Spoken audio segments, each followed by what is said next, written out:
in an exclusive interview, Okta CEO Todd McKinnon. Todd, very good afternoon to you. Thanks so much for joining us. Talk us through why you took this action and perhaps why you hadn't done something similar when lines had been crossed by others in the past.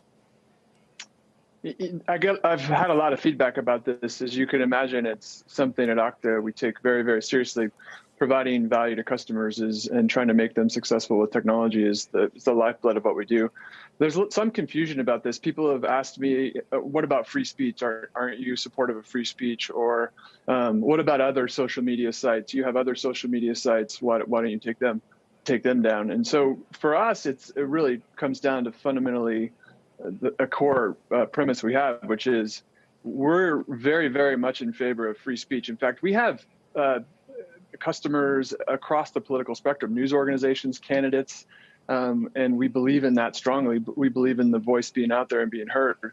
But what we don't believe in is we don't believe in unlawful activity and platforms that support unlawful activity. And it was clear in this case that Parler was not even trying to suppress the threats of terrorism, the incitement of violence, the planning of terrorism. And so that's really what crossed the line for us. So where do your communications with them stand right now? What do you need to see to reinstate them? Or are they going to sue you like they're suing Amazon? What does that look like? So this is the second point I mentioned earlier, which is we have other social media companies and we have various customers across the spectrum. And for us, it's not, these companies don't have to be perfect in terms of any content appearing on their site being objectionable, as long as they try and have a policy to follow the law. So it's that complete lack of trying and that complete lack of even an effort to moderate the content or bring transparency to the content, which is across the line for us. So to the degree that any company does that or doesn't do that, that's how we make our decision. Is it time, Todd, for clearer and stricter regulation of social media platforms that would give private sector companies like you clearer guidance of when to act in the future rather than to have to take matters into your own hands? You strike a really important point, and even fundamental to that point is that this is an evolving area. This is new for us. Social media, its impacts, how people are viewing it, how people are using technology.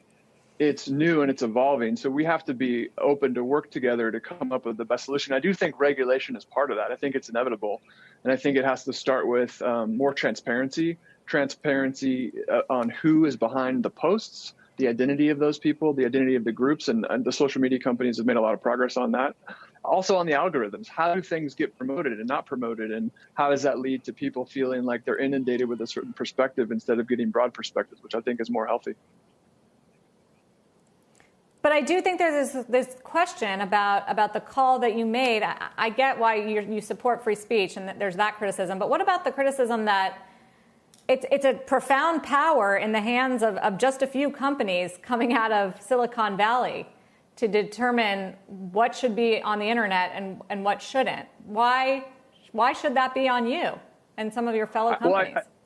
Well, I think it's part. I mean, it's part of a lot of organizations have power. It's not just tech companies, it's different organizations. And I think it's beholden upon them and their constituencies, their shareholders, their boards, to make sure that they wield that power in a way that's consistent and most importantly lawful and supports the laws and the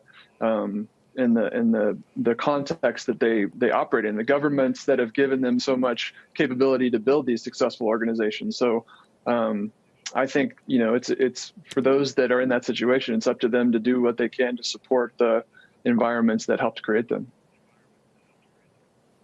Todd, good discussion. Thank you for coming on. Yeah, thanks for having me. I appreciate it. Shepard Smith here. Thanks for watching CNBC on YouTube.